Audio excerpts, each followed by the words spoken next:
Good morning students. जैव प्रौद्योगिकी से संबंधित जो अध्याय 11 है, जैव प्रौद्योगिकी के सिद्धांत व प्रक्रम, वो समाप्त हो चुका है।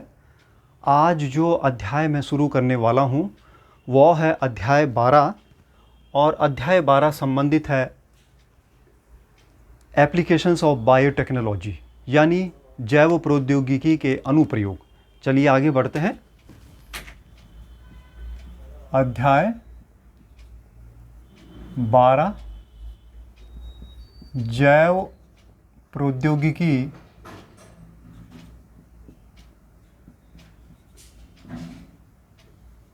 के अनुप्रयोग,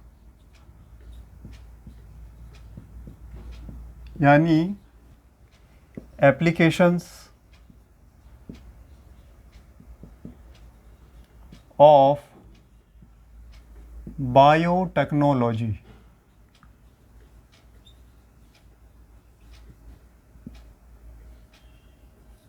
इससे पहले के पाठ में आपने ये पढ़ा कि कैसे जो है बायोटेक्नोलॉजी के द्वारा इस तरह के कुछ प्रयोग किए जाते हैं।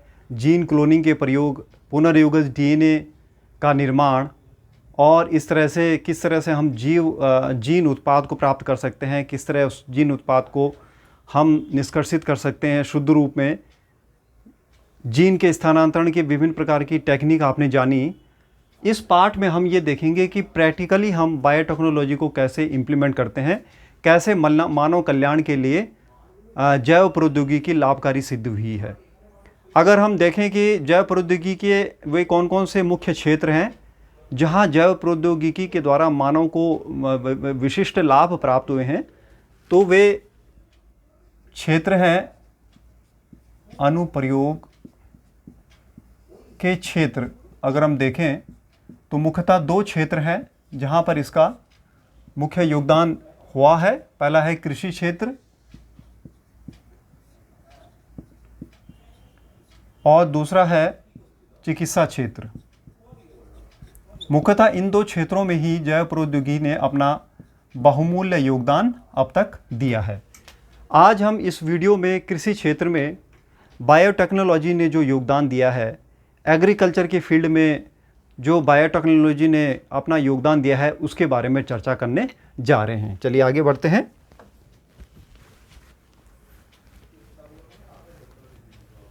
तो हम देखते हैं कृषि क्षेत्र में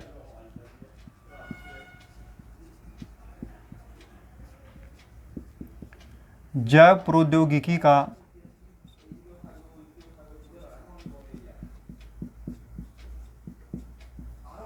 योगदान।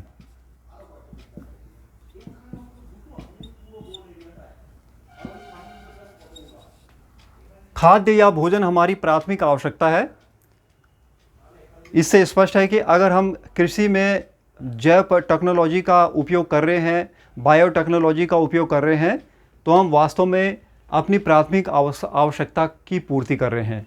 मानव की बढ़ती हुई जनसंख्या के साथ साथ उसका खाद्यान्न का संकट भी बढ़ता जा रहा है, और इस संकट को दूर करने में जैव प्रौद्योगिकी अपना अमूल्य और बहुत ही सार्थक योगदान दे रही है। किस तरह से वो अपना योगदान दे रही है?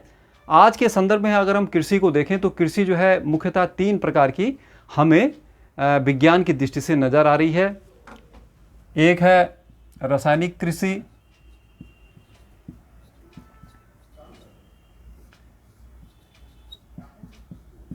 दूसरी है कार्बनिक कृषि,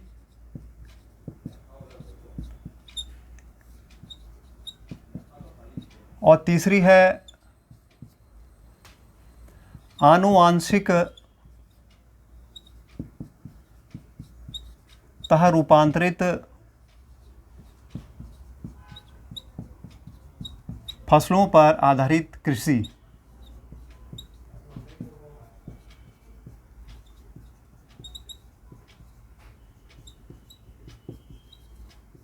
इंग्लिश में भी इसको हम ट्रांसलेट करते हैं रासायनिक कृषि, यानी केमिकल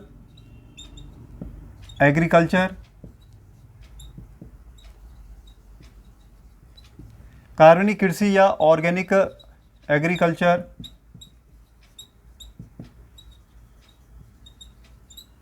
एंड आनुवांशिकता रूपांतरित फसलों पर आधारित कृषि ये हो जाएगा agriculture based on genetically modified crops. सबसे पहले जो हरित क्रांति के द्वारा जो कृषि विकसित हुई वो थी रासायनिक कृषि। 60 और 70 के दशक में रासायनिक कृषि को प्रोत्साहन दिया गया और अंधाधुंध रसायनों का प्रयोग किया, चाहे वो कीटनाशक के रूप में या रासायनिक उर्वरकों के रूप में, और इस तरह से कुछ संकर किस्मों का भी निर्माण किया गया जो कि अधिक उत्पादन देने वाली थी, और उसके द्वारा जो है फिर बम्पर उत्पादन हुआ खाद्यान्नों का, जिसको हरित क्रांति की संज्ञा दी गई। ये थी रासायनिक कृषि जो कि पूर्णतः रसायनों पर आधारित थी। लेकिन इसके अनेक प्रकार के साइड इफ़ेक्ट जो है हम अभी तक झेल रहे हैं, जैसे कि हमारी धरती प्रदूषित हो गई है, हमारा जो है जल प्रदूषित हो गया है, और कई प्रकार की जो ऐसी घटनाएं हैं, जो अनेक प्रकार की बीमारियां मानव जाति को या पर्यावरण में जो दिखाई दे रही हैं, वो रासायनिक कृषि का ही दुष्परिणाम है। इसलिए वर्तमान में रासायनिक कृषि को धीरे धीरे समाप्त किया जा रहा है और सरकार जो है रसायन मुक्त कृषि को बढ़ावा दे रही है। इसके बाद चलते हैं, जो दूसरी कृषि है वो है कार्बनिक कृषि। कार्बनिक कृषि से आशय हमारा पूर्णतः रसायन मुक्त कृषि। कार्बनिक कृषि का मतलब है रसायन मुक्त कृषि। किसी भी प्रकार के रसायन का अगर हम जो है उपयोग ना करें तो उस प्रकार की कृषि को हम कहते हैं रसायन मुक्त कृषि। इसको हम जो है जैविक कृषि भी कह सकते हैं, क्योंकि इसमें जो है जैविक संसाधनों से ही हम जो है अन्न का उत्पादन या किसी भी फसल का उत्पादन करते हैं। हम किसी भी रसायन का जो कि धरती के लिए घातक होता है, पर्यावरण के लिए घातक होता है, चाहे वो रासायनिक कीटनाशक हो, रासायनिक उर्वरक हो, उसका प्रयोग हम कार्बनिक कृषि में नहीं करते हैं, और इसको ऑर्गेनिक फार्मिंग भी कहते हैं। और इसके द्वारा जो है जैविक संसाधनों से, जैविक उर्वरकों से और पूर्णतः प्राकृतिक संसाधनों से ही जो है फसल विकसित की जाती है। इसके बाद चलते हैं, जो हमारा टॉपिक ऑफ इंटरेस्ट है वो है आनुवांशिकता रूपांतरित फसलों पर आधारित कृषि। अब इसमें जो है हम यहाँ पर एक शब्द देख रहे हैं, आनुवांशिकता रूपांतरित फसल। अब आनुवांशिकता रूपांतरित फसल क्या है? आनुवंशिकता रूपांतरित फसल, या इसको हम इंग्लिश में कह सकते हैं genetically modified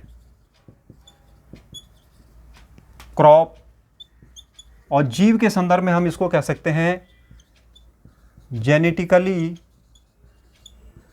modified organisms. Short में इसको कहते हैं GMO। तो GMO क्या है? जेनेटिकली मॉडिफाइड ऑर्गेनिजम्स क्या हैं? ये ऐसे जीव हैं जिसमें कोई विदेशी जीन या बाह्य जीन जो है प्रविष्ट करा दी जाती है। तो इस प्रकार के जो फसल होती है जिनमें उनकी जो जेनेटिक्स चेंज की जाती है, जेनेटिक इंजीनियरिंग की सहायता से कोई बाहरी जीन उनके जीनोम में प्रविष्ट करवा दी जाती है, तो इस प्रकार की फसलें कहलाती है आनुवंशिकता रूपांतरित फसल।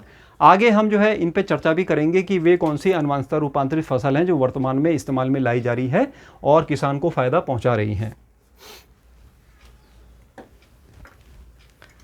यहां पर हम देखते हैं कि जेनेटिक इंजीनियरिंग या जो आनुवंशिकता रूपांतरित फसलें हैं ये किस तरह से हमें फायदा पहुंचा सकती हैं कृषि के क्षेत्र में।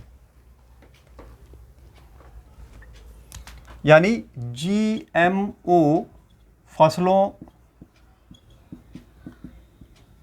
की कृषि क्षेत्र में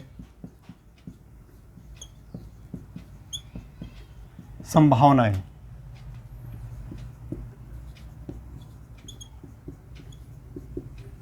जैसे कि मैंने बताया कि GMO फसलें वो फसलें होती हैं जिनमें कोई विजातीय जीन जेनेटिक इंजीनियरिंग की सहायता से प्रविष्ट करा दी जाती है। इनका एग्जाम्पल हम आगे पढ़ेंगे। तो क्या क्या संभावनाएं हैं GMO फसलों की कृषि क्षेत्र में? पहला हम जो है ताप सहिष्णु फसलों का विकास।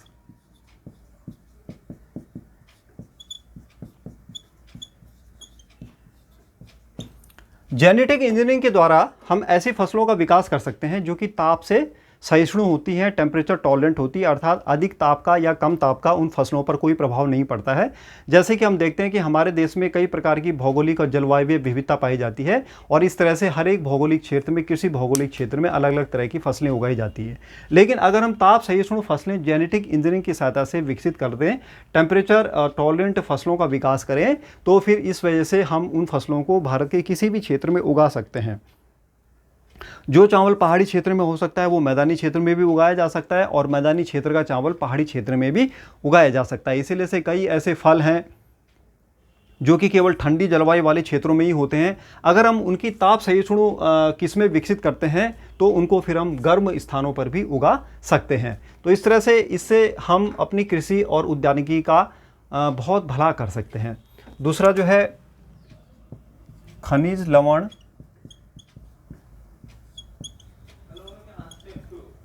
अवशोषण क्षमता में वृद्धि वाली फसलों का विकास।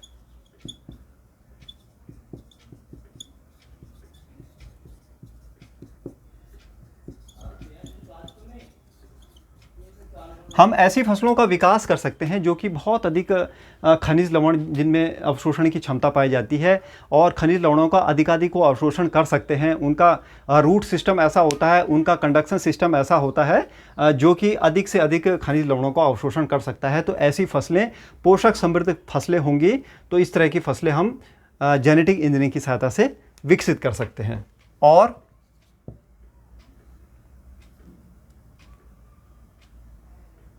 अजैव कारक सहिष्णु फसलों का विकास।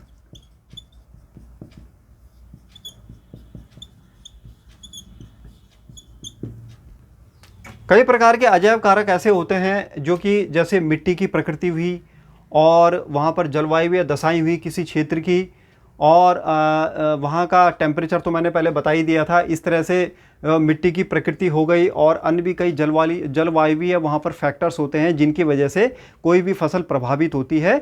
और इस कारक को अगर हम जो है इस कारक का जो इस अजैव कारक के कारण जो है हम जो है फसलें एक स्थान विशेष पर ही बो सकते हैं। लेकिन अगर हम अजैव कारक सहिष्णु फसलों का विकास करें तो ऐसी फसलों को किसी भी जलवायु क्षेत्र में या भौगोलिक क्षेत्र में बोया जा सकता है।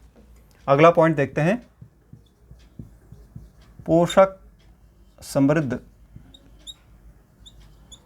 फसलों का विकास।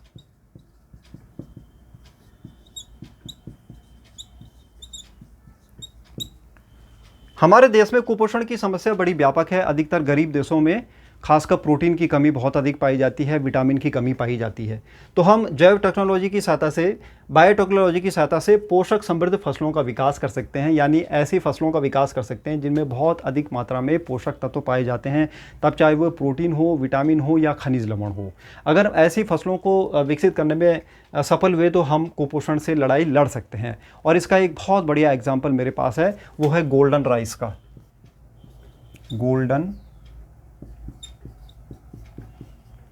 राइस यानी सुनहरा चावल जिसे हम कहते हैं।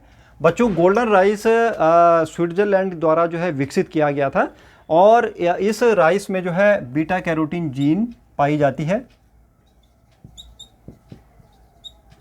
बीटा कैरोटीन जीन जो है किसी अन्य पादप से, डैफोडिल नाम का एक पादप था, उस पादप से बीटा कैरोटीन की जीन इस गोल्डन राइस में प्रविष्ट कराई गई है जेनेटिक इंजीनियरिंग की सहायता से। जो मैंने स्टेप्स आपको पहले बताए थे, उन स्टेप्स को फॉलो करते हुए ये बीटा कैरोटीन जो जीन थी इसको जो है प्रविष्ट कराया गया गोल्डन राइस में। अब बीटा कैरोटीन क्या होती है? बीटा कैरोटीन जो है ये विटामिन ए का एक प्रिकर्सर होता है। विटामिन ए का एक जो है वो तत्व होता है जिससे विटामिन ए बनता है बाद में बॉडी में। तो विटामिन ए की जो प्रोड्यूस करने वाली बीटा कैरोटीन जीन है, इस बीटा कैरोटीन जीन को हमने गोल्डन राइस में प्रविष्ट करा दिया है और इस वजह से गोल्डन राइस क्या बन गया है? विटामिन ए समृद्ध खाद्य बन गया है। यानी इस गोल्डन राइस में विटामिन ए की बहुत प्रचुर मात्रा पाई जाती है। और आप जानते हैं कि हमारी जनसंख्या में विटामिन ए की बहुत कमी पाई जाती है, विटामिन डी की भी पाई जाती है, विटामिन सी की भी, लेकिन सबसे ज़्यादा विटामिन ए की कमी पाई जाती है, जो मुख्यतः हमारी आँखों के लिए बहुत ही आवश्यक विटामिन होता है। तो इस गोल्डन राइस के उत्पादन से हम जो है ऐसा विटामिन बना पाए हैं, जो कि ऐसा फसल बना पाए हैं जो कि विटामिन ए से समृद्ध है। इसी तरह से हम जैव पुष्टिकरण के द्वारा भी कुछ ऐसे खाद्यों को बना सकते हैं जिसके अंदर जो है पोषकता भरपूर मात्रा में पाई जाती है। जैसे कि सरसों के तेल में आप आजकल देख रहे हैं कि उसमें विटामिन डी के तत्व ऐसे मिलाए जाते हैं, उसे जैव पुष्टिकारक खाद्य के रूप में हम जानते हैं, जो हम पहले पढ़ चुके हैं। बहरहाल ये पोषक समृद्ध फसलों का विकास का एग्जाम्पल मैंने आपको ये गोल्डन राइस के रूप में यहाँ पर समझाया। अब एक और लास्ट इसकी संभावना है कृषि के क्षेत्र में, वो है पीड़क प्रतिरोधी फसलों का विकास। पीड़क प्रतिरोधी फसलों का विकास, यानी कि development of pest resistant crops. पीड़क ऐसे पदार्थ होते हैं, पीड़क ऐसे जीव होते हैं जिनमें कीट भी सम्मिलित होते हैं और जो फसल को नुकसान पहुंचाते हैं, कृषि को नुकसान पहुंचाते हैं। तो पीड़क प्रतिरोधी अगर हम फसल बना देंगे तो किसान का बहुत भला होगा, क्योंकि बड़ी मात्रा में हमारी फसल इन पीड़कों के द्वारा जो है नष्ट कर दी जाती है, इसमें कीट भी सम्मिलित होते हैं। तो इसका सबसे बड़ा एग्जाम्पल है बीटी कपास। बीटी कपास, आपके सिलेबस की दृष्टि से ये बीटी कपास बहुत महत्वपूर्ण है। हम थोड़ा इस पे आगे अब बीटी कपास पे विस्तृत चर्चा करने जा रहे हैं। तो ये मैंने आपको 5 संभावना वाले क्षेत्र बता दिए कृषि के क्षेत्र में, जिससे कि जैव प्रौद्योगिकी का उपयोग करके कृषि के क्षेत्र का हम बहुत विकास कर सकते हैं, उसका भला कर सकते हैं। चलिए अब जो है ये बीटी कपास जो कि पीड़क प्रतिरोधी फसल है, उसका हम जो यहाँ पर अध्ययन करते हैं विस्तृत रूप में।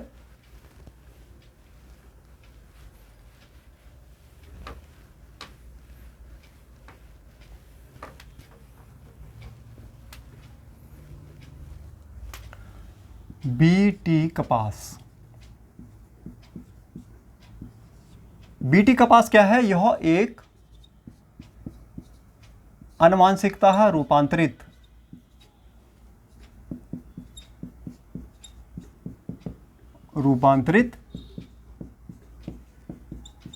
कपास की एक किस्म है।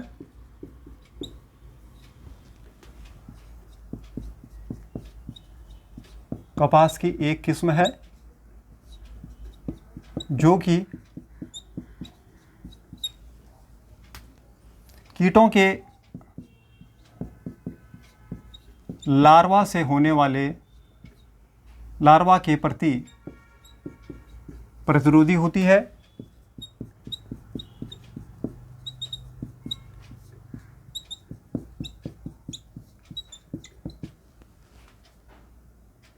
इसमें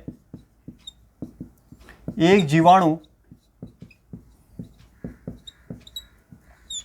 बेसिलस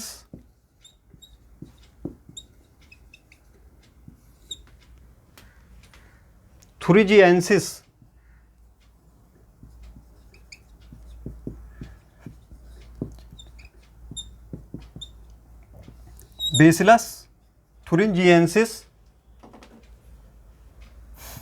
की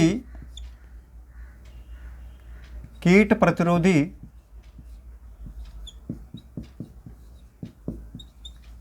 क्राई नामक जीन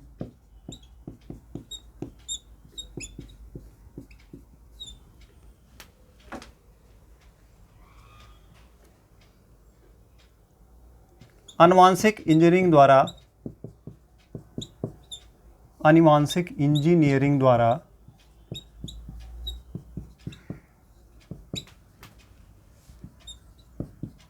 प्रविष्ट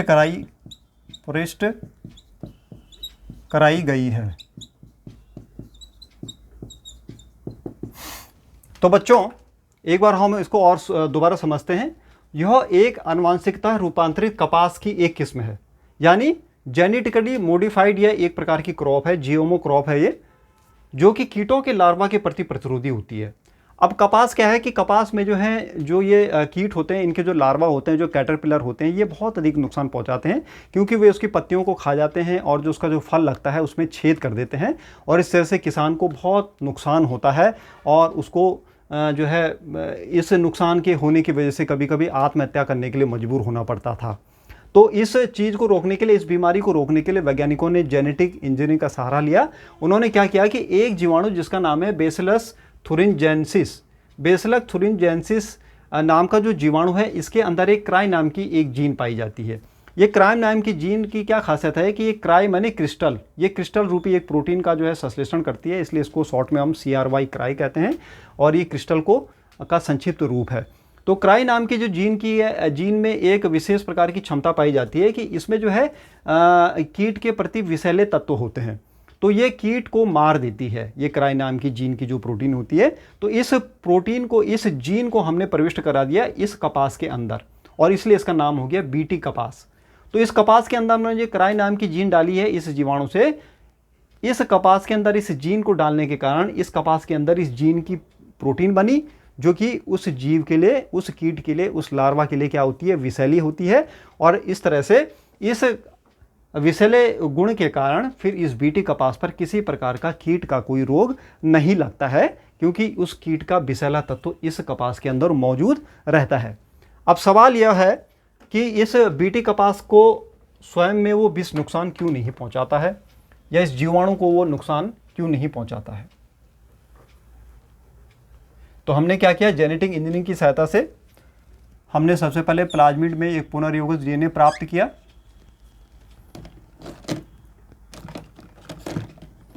और उस पुनर्योगज DNA में हमने जो है ये क्राई नाम की जीन जो है प्रविष्ट करा दी। ये हमारा प्लाज्मिड है, जिसमें कि ये पुनर्योगज, ये DNA वाला हिस्सा है। फिर हमने इसको जो है होस्ट में प्रविष्ट करा दिया, कोई जीवाणु कोश का सपोज यहाँ पे होस्ट है। अब इस होस्ट के अंदर ये प्लाज्मिड चला गया, जिसके अंदर ये क्राई जीन भी है।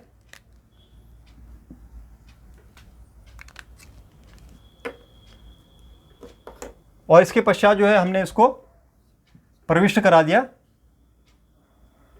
कपास में, कपास की सेल्स में।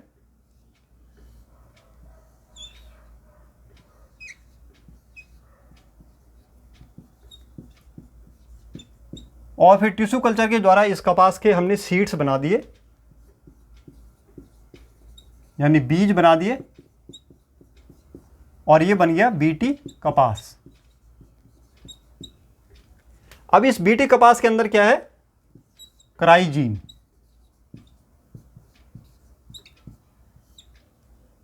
इस बीटी कपास के अंदर ये क्राई जीन निष्क्रिय अवस्था में रहती है।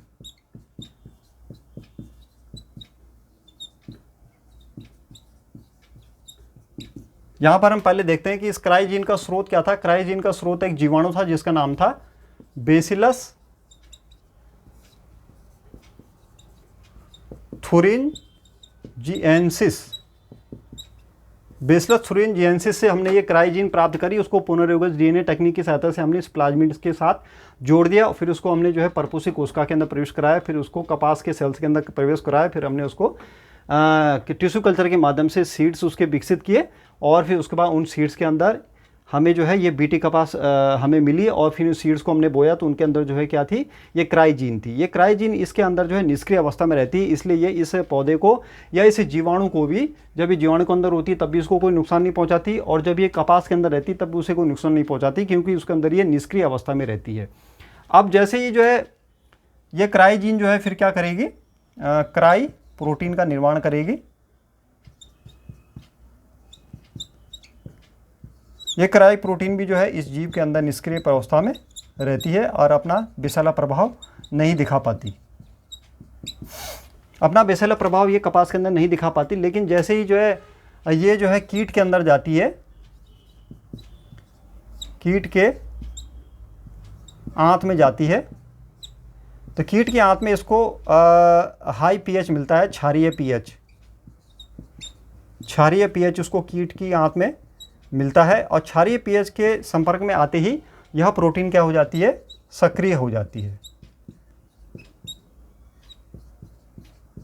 अकाई प्रोटीन के सक्रिय होने से इसका विषैला प्रभाव अब दिखने लगता है कीट में, और कीट की आंत में छेद हो जाते हैं,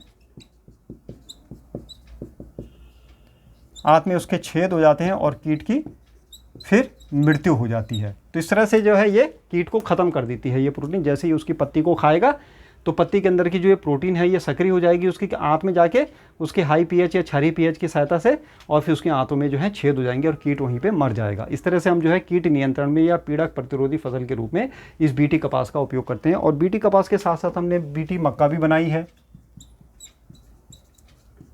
बीटी सोयाबीन भी बनाई है, बीटी टमाटर, आलू, ये सब फसलें हम बना चुके हैं। हालांकि प्रचलन में अभी बीटी कपास ही दी गई है किसानों के लिए।